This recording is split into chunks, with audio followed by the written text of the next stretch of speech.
اعوذ باللہ من الشیطان الرجیم بسم اللہ الرحمن الرحیم اللہم صلی علی محمد وعلی آل محمد۔ آج ہم سورۃ البقرہ کی آیت نمبر 161 تا 170 کا ترجمہ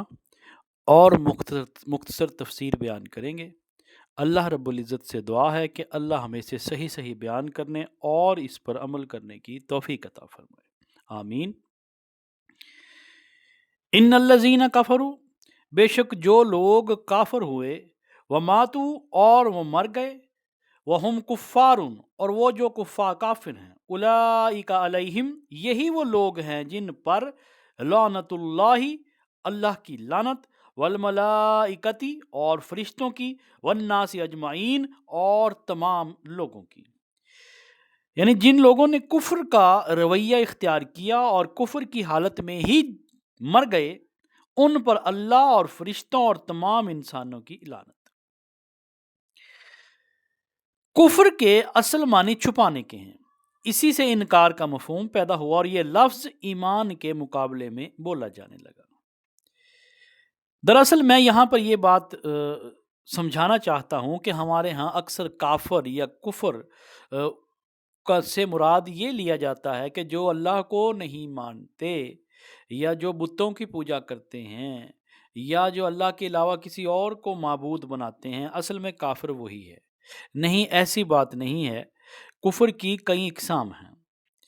ایمان کے معنی ہے ماننا، قبول کرنا، تسلیم کر لینا، اور اس کے برعکس کفر کے معنی ہے نہ ماننا، رد کر دینا، انکار کر دینا۔ قرآن کی روح سے کفر کے رویہ کی مختلف صورتیں ہیں۔ ایک یہ کہ انسان سرے سے اللہ کو نہ مانے، یہ پہلی قسم ہے، یا اس کے اقتدار اعلیٰ کو تسلیم نہ کرے اور اس کو اپنا اور ساری کائنات کا مالک اور معبود ماننے سے انکار کر دے، یا اسے واحد مالک اور معبود نہ مانے، تو وہ کافر ہوا۔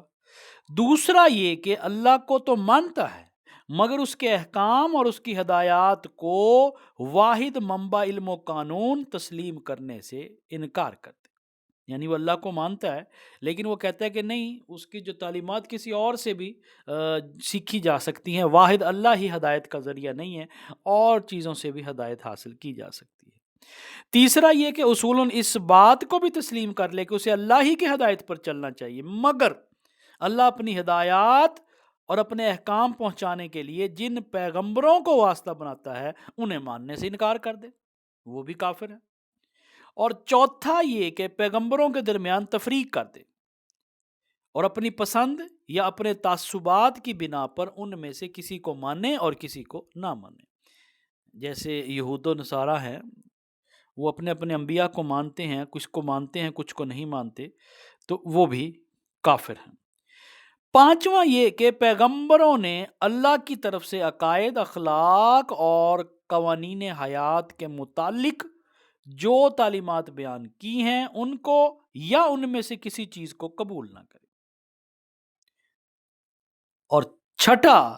اور آخری یہ ہے کہ نظریے کے طور پر تو ان سب چیزوں کو مان لے مگر عملاً احکام الہی کی دانستہ نافرمانی کرے اور اس نافرمانی پر ڈٹا رہے، اصرار کرے، اور دنیاوی زندگی میں اپنے رویے کی بنا اطاعت پر نہیں بلکہ نافرمانی پر رکھے۔ یہ سب مختلف طرز و فکر و عمل اللہ کے مقابلے میں باغیانہ ہیں، سرکش بنا دینے والے ہیں، اور ان میں سے ہر ایک رویے کو قرآن کفر سے تعبیر کرتا ہے۔ اس کے علاوہ بعض مقامات پر قرآن میں کفر کا لفظ کفران نعمت کے طور پر بھی استعمال ہوا ہے اور شکر کے مقابلے میں بولا گیا ہے۔ شکر کے معنی یہ ہے کہ نعمت جس نے دی ہے انسان اس کا احسان مند ہو اور اس کے احسان کی قدر کرے، اس کی دی ہوئی نعمت کو اسی کی رضا کے مطابق استعمال کرے اور اس کا دل اپنے محسن کے لیے وفاداری اور جذبے سے لبریز رہے۔ اس کے مقابلے میں کفر یا کفران نعمت یہ ہے کہ آدمی یا تو اپنے محسن کا احسان ہی نہ مانے اور اسے اپنی قابلیت یا کسی غیر کی عنایت یا سفارش کا نتیجہ سمجھے، یا پھر اس کی دی ہوئی نعمت کی ناقدری کرے اور اسے ضائع کرتا رہے، یا اس کی نعمت کو اس کی رضا کے خلاف استعمال کرے، یا اس کے احسانات کے باوجود اس کے ساتھ غداری اور بے وفائی کرے۔ اس قسم کے کفر کو ہماری زبان میں بالعموم احسان فراموشی، نمک حرامی، غداری اور ناشکری پن کے الفاظ سے تعبیر کیا جاتا ہے۔ اب آپ نے یہ دیکھنا ہے کہ آپ کس قسم میں آتے ہیں۔ آپ کفر کی جو میں نے اقسام 5-6 بیان کی ہیں، آپ کا کون سا ہے؟ کہ آپ اللہ کو بھی مانتے ہیں، اللہ کے رسول کو بھی مانتے ہیں، لیکن اس کی احکامات کو نہیں مانتے، دانستہ طور پر نہیں مانتے۔ حی علی الصلاح، حی علی الفلاح کی آوازیں آتی ہیں، آپ بیٹھے اپنے کاموں میں مصروف ہیں۔ اللہ تعالیٰ نے منع کیا کہ سود حرام ہے، اللہ تعالیٰ نے منع کیا کہ سود اللہ اور اس کے رسول کے خلاف اعلان جنگ ہے، ہم پھر بھی کھائے جا رہے ہیں۔ اللہ نے حرام روزی کمانے سے منع کیا، پھر بھی کیے جا رہے ہیں۔ اللہ نے زنا سے منع کیا، پھر بھی کیے جا رہے ہیں۔ یہ بھی کفر کے زمرے میں آتا ہے، انکار کے زمرے میں آتا ہے۔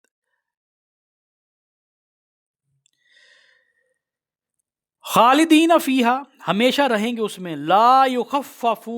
ہلکا نہ کیا جائے گا، عنہم العذاب، ان سے عذاب کو، ولا ہم ینظرون، اور نہ ہی ان کو مہلت دی جائے گی۔ یعنی جس پر جن لوگوں پر لعنت کی گئی ہے، اس لعنت زدگی کی حالت میں وہ ہمیشہ رہیں گے، نہ ان کی سزا میں کمی ہوگی اور انہیں پھر کوئی دوسری مہلت نہیں دی جائے گی۔ وَإِلَٰهُكُمْ الہ واحد، اور تمہارا معبود ایک معبود ہے، لا الہ، نہیں ہے کوئی اس کی عبادت کے سوا، اللہ، سوائے اس کے، اور رحمان الرحیم، نہایت مہربان اور رحم کرنے والا ہے۔ یعنی تمہارا خدا ایک ہی خدا ہے، اس رحمان اور رحیم کے سوا کوئی اور خدا نہیں ہے۔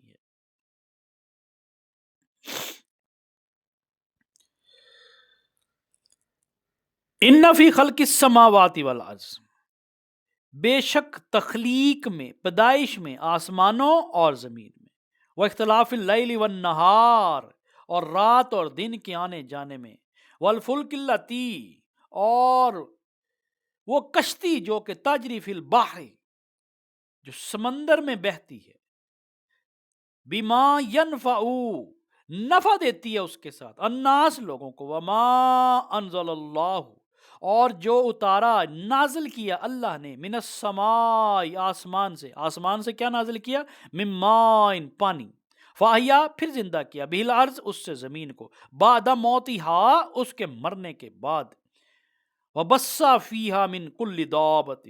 اور بکھیر دیے، پھیلا دیے اس میں ہر قسم کے جانور، وتصریف ریاح، اور بدلنا ہوائیں جو ہیں وہ چلا دی، والسحاب، اور بادلوں، المسخر، تابع کر دیا، بین السماء والارض، جو کچھ زمین و آسمان کے درمیان ہے، لآیات لقوم یعقلون، یہ نشانیاں ہیں کن کے لیے؟ ان لوگوں کے لیے جو عقل والے ہیں۔ یعنی اس حقیقت کو پہچاننے کے لیے اگر کوئی نشانی اور علامت درکار ہے تو جو لوگ عقل سے کام لیتے ہیں، شعور سے کام لیتے ہیں، قرآن کو سمجھ کے پڑھتے ہیں، ان کے لیے آسمانوں اور زمین کی ساخت میں، رات اور دن کے مسلسل ایک دوسرے کے بعد آنے میں، ان کشتیوں میں جو انسان کے نفع کی چیزیں لیے ہوئے دریاؤں اور سمندروں میں چلتی پھرتی ہیں، بارش کے اس پانی میں جسے اللہ اوپر سے برساتا ہے، پھر اس کے ذریعے سے زمین کو زندگی بخشتا ہے، اور اپنے اسی انتظام کی بدولت زمین میں ہر قسم کی جاندار مخلوق کو پھیلاتا ہے، ہواؤں کی گردش میں اور ان بادلوں میں جو آسمان اور زمین کے درمیان تابع فرمان بنا کر رکھے گئے ہیں، ان میں بے شمار نشانیاں ہیں۔ یعنی اگر انسان کائنات کے اس کارخانے کو جو شب و روز اس کی آنکھوں کے سامنے چل رہا ہے، محض جانوروں کی طرح نہ دیکھے، بلکہ عقل سے کام لے کر اس نظام پر غور کرے اور ضد، ہٹ درمی، تعصب، تنگ نظری سے آزاد ہو کر سوچے، تو یہ آثار جو اس کے مشاہدے میں آ رہے ہیں اس نتیجے پر پہنچانے کے لیے بالکل کافی ہیں کہ یہ عظیم الشان نظام، یہ سسٹم ایک ہی قادر مطلق، ایک ہی حکمت والے کے زیر فرمان ہے، تمام اختیارات و اقتدار بالکل اسی ایک کے ہاتھ میں ہے، کسی دوسرے کی خود مختارانہ مداخلت یا مشارکت کے لیے اس نظام میں ذرہ برابر کوئی گنجائش نہیں۔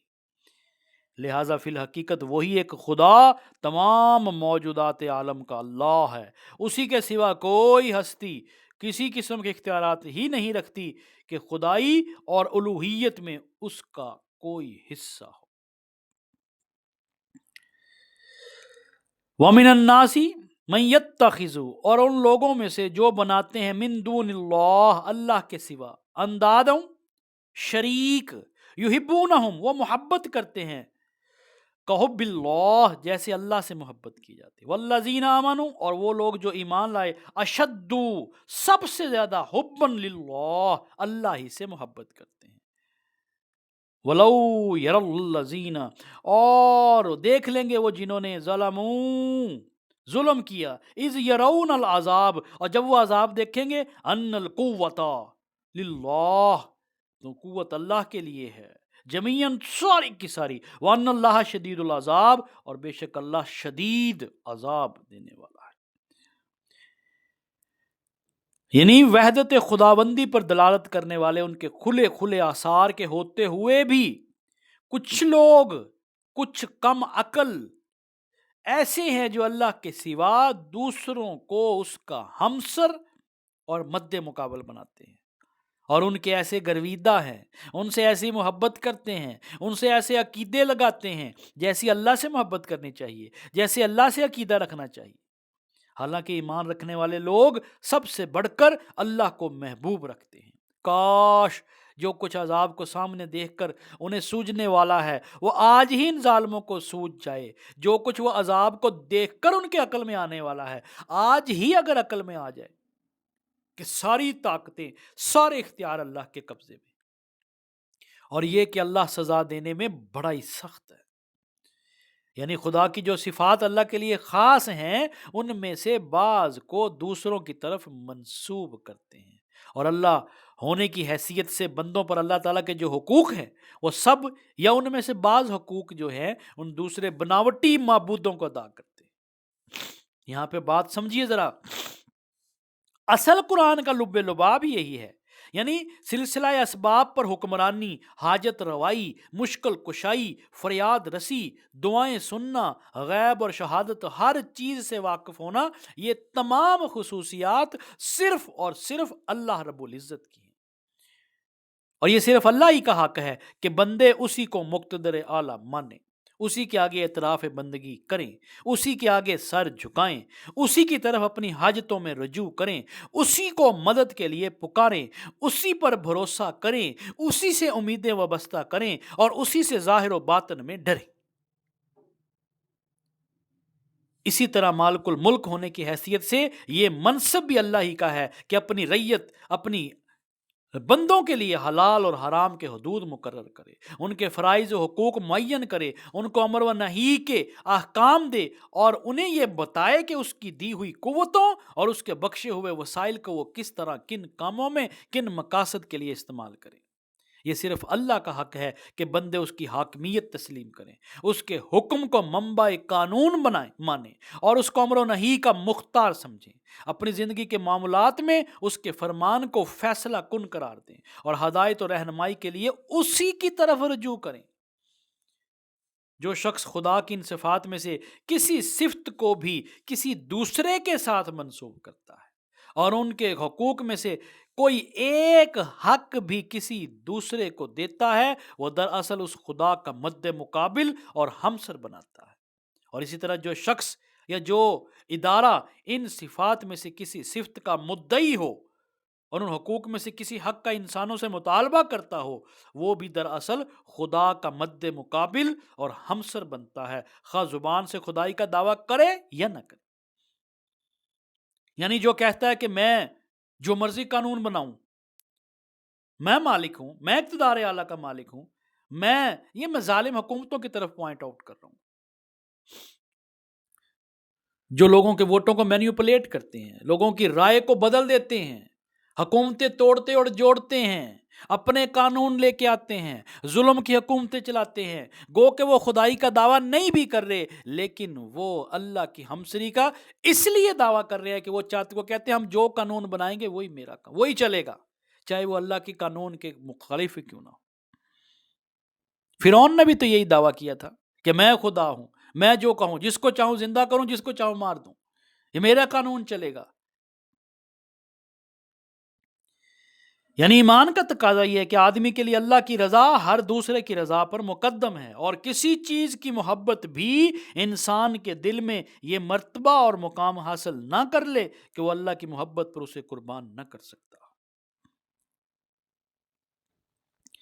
اب یہ آیت بڑی انٹرسٹنگ ہے کہ قیامت کے دن وہ جو دوسروں کو شریک کرتے رہے ان کے ساتھ کیا ہونے والا ہے۔ استبرا، جب وہ بیزار ہو جائیں گے، کن سے؟ الذین اتبعوا، الذین اتبعوا، کن لوگوں سے؟ وہ لوگ جن کی پیروی کی گئی، من الذین اتبعوا، ان لوگوں سے جن کی پیروی کی گئی، وراؤ، اور وہ دیکھیں گے العذاب، عذاب کو، وتقطعت، اور کٹ جائیں گے بہم الاسباب، ان کے تمام وسائل، تمام اسباب۔ استبر الذین اتبعوا من الذین اتبعوا وراء العذاب وتقطعت بہم الاسباب، جب وہ سزا دے گا اس وقت کیفیت یہ ہوگی کہ وہی پیشوا اور رہنما جن کی دنیا میں پیروی کی گئی تھی، چاہے وہ جماعتیں ہیں، چاہے وہ پیر ہیں، چاہے وہ فقیر ہیں، چاہے وہ بت ہیں، جو امیدیں، جو رجوع اللہ سے کرنا چاہیے تھا وہ ان سے کی ہوگا، تو وہ اپنے پیرووں سے بے تعلقی ظاہر کریں گے، مگر سزا پا کر رہیں گے، اور ان کے سارے اسباب و وسائل کا سلسلہ کٹ جائے گا۔ وقال الذین تبعوا، اور کہیں گے وہ جنہوں نے پیروی کی، لو ان لنا قرۃ، کاش ہمارے لیے دوبارہ، فنتبرأ، تو ہم بھی بیزاری کریں گے، منہم، ان سے، کما تبرؤ، جیسے انہوں نے ہم سے بیزاری کی۔ آج یہ جو منہ پھیر کے بیٹھے ہیں، حالانکہ دنیا میں ہم ان کے پیچھے پیچھے تھے، ہم ان کے فالوور تھے، جو یہ کہتے تھے ہم کرتے تھے، جس کو یہ حرام قرار دیتے تھے ہم حرام مان لیتے تھے، جس کو یہ حلال قرار دیتے تھے ہم حلال قرار دے دیتے تھے، نماز کو ایسے پڑھنا ہے، نماز کو ایسے نہیں پڑھنا، یہ کھانا ہے، یہ نہیں پینا، ان باتوں کو ہم نے تحقیق کیے بغیر، آنکھیں بند کر کے ہم ان مولویوں، ان پیروں فقیروں کی باتوں کو مانتے تھے، لیکن آج یہ جیسے ہم سے بیزاری کر رہے ہیں، آج ہم سے یہ جو منہ موڑ رہے ہیں، کاش کہ ہمیں دوبارہ موقع ملے، ہم بھی ایسے ہی منہ موڑیں، ہم بھی ایسے ہی بیزاری کا اظہار کریں جیسے یہ ہم سے کر رہے ہیں۔ کذالک یریہم، اسی طرح انہیں دکھائے گا اللہ اعمالہم، ان کے اعمال، حسرات علیہم، ان پر حسرتیں بنا کر، وما ہم بخارجین من النار، اور وہ آگ سے نہیں نکالے جائیں گے۔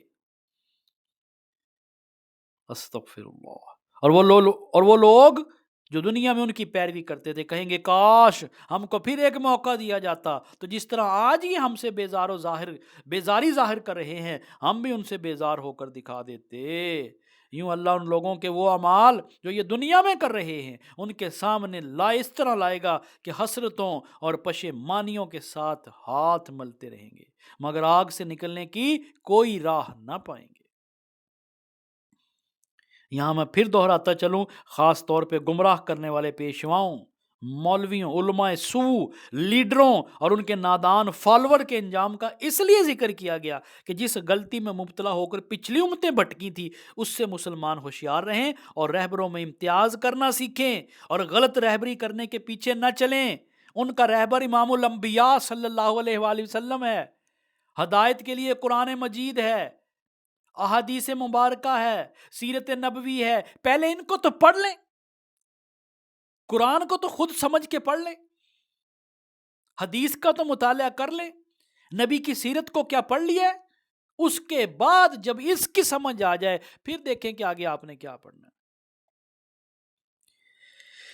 یا ایھا الناس کلوا مما فی الارض حلالا طیبا، اے لوگو تم کھاؤ زمین میں سے حلالا اور پاکیزہ چیز، ولا تتبعوا خطوات الشیاطین، اور نہ پیروی کرو خطوات الشیطان، شیطان کی قدموں کی، شیطان کے قدم کی، شیطان کے کاموں کی، انہ لکم عدو مبین، بے شک وہ تمہارا کھلا دشمن ہے، واضح دشمن ہے۔ یعنی لوگوں زمین میں جو حلال اور پاکیزہ چیزیں ہیں انہیں کھاؤ اور شیطان کے بتائے ہوئے راستوں پر نہ چلو، وہ تمہارا کھلم کھلا دشمن ہے۔ یعنی کھانے پینے کے معاملے میں ان تمام پابندیوں کو توڑ ڈالو جو توہمات اور جاہلانہ رسموں کی بنا پر لگی۔ ہم اتنے عقل کے اندھے ہیں، ہمارا اللہ سے دوری اتنے دور ہو چکے ہیں کہ اگر ہم بیمار ہوتے ہیں تو ڈاکٹر کے کہنے پر حلال چھوڑ دیتے ہیں کہ آپ کو شوگر ہے چینی چھوڑ دیں، آپ کا گلا خراب ہے، آپ کے یہ مسائل ہیں، چاول نہیں کھانے، یہ نہیں کھانا، حلال چیزیں چھوڑ دیتے ہیں، لیکن اللہ کے کہنے پر حرام چیزیں بھی نہیں چھوڑتے۔ قرآن مجید میں جن کو واضح طور پہ منع کیا گیا ان کو بھی نہیں چھوڑتے۔ کیا ہم اللہ والے ہیں؟ کیا ہمارا اللہ پر ایمان ہے؟ کیا ہمارا آخرت پر ایمان ہے؟ کیا ہمیں یقین ہے کہ آخرت میں اللہ ہم سے ایک ایک بات کا سوال پوچھے گا؟ اگر ہمیں یقین ہے، اور ہمیں یقین ہے کہ آخرت آئے گی، ہمیں یقین ہے کہ سزا اور جزا کا عمل ہوگا، ہمیں یقین ہے کہ آگ بڑی دردناک عذاب سے گزارا جائے گا، اور پھر بھی اگر ہم ان چیزوں سے نہیں بچتے تو پھر دو ہی باتیں، یا تو ہمارا ایمان نہیں ہے، یا پھر ہم اتنے بھٹک چکے ہیں، یا ہمیں اتنا بھٹکا دیا گیا ہے، ہم اتنے اللہ سے دور ہو چکے ہیں کہ ہم بے خوف ہو گئے ہیں اللہ تعالیٰ سے۔ استغفر اللہ۔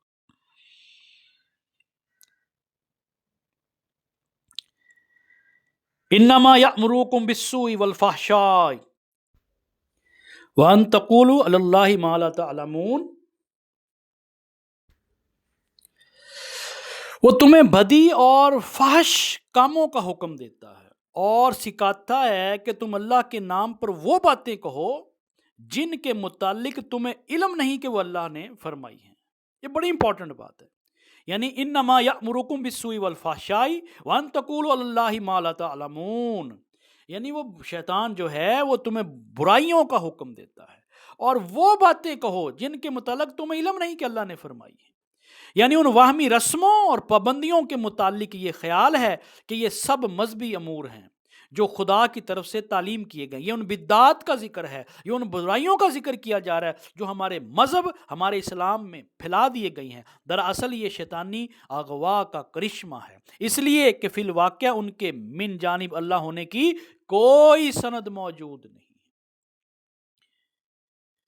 وَإِذَا قِيلَ لَهُمْ، اور جب ان سے کہا جاتا اتبعوا، پیروی کرو، ما انزل اللہ،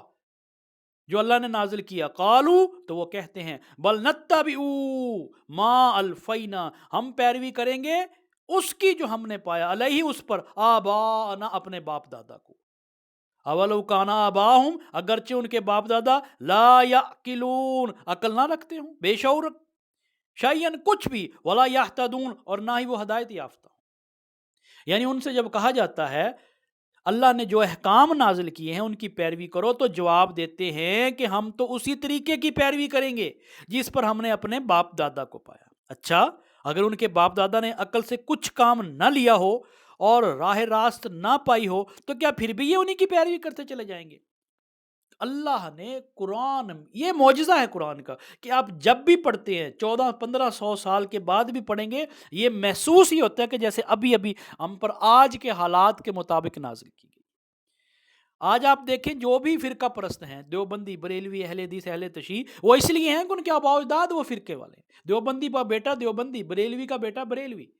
اہل تشیعوں کا بیٹا اہل تشیع، اہل حدیث کا بیٹا اہل حدیث۔ ان سے پوچھیں جواز پیش کے کہ آپ یہ کیوں ہیں، تو وہ کہتے ہیں ہمارے آباء و اجداد اس پر تھے۔ خود عقل نہیں کرتے، خود شعور سے کام نہیں لیتے، خود تحقیق نہیں کرتے۔ یعنی ان پابندیوں کے لیے ان کے پاس کوئی جواز، کوئی سند، کوئی حجت اس کے علاوہ ہے ہی نہیں کہ باپ دادا سے یوں ہی ہوتا چلا آ رہا ہے۔ نادان سمجھتے ہیں کہ کسی طریقے کی پیروی کے لیے یہ حجت بالکل کافی ہے کہ باپ دادے سے کام کر رہے تھے، ہم بھی یہ کر رہے ہیں۔ نہ کبھی خود قرآن پڑھا، نہ کبھی خود قرآن کو سمجھا، نہ اس پہ کبھی تحقیق کی۔ آج تک کے لیے اتنا ہی، انشاءاللہ اگلی نشست میں ہم سورۃ البقرہ کی آیت نمبر 171 تا 180 کا ترجمہ اور مختصر تفسیر بیان کریں گے۔ تب تک کے لیے اجازت دیجیے۔ سبحان ربک رب العزت عما یصفون وسلام علی المرسلین والحمد للہ رب العالمین، وصلی اللہ تعالی علی خیر خلق محمد وعلی آلہ واصحابہ اجمعین برحمتک یا ارحم الراحمین۔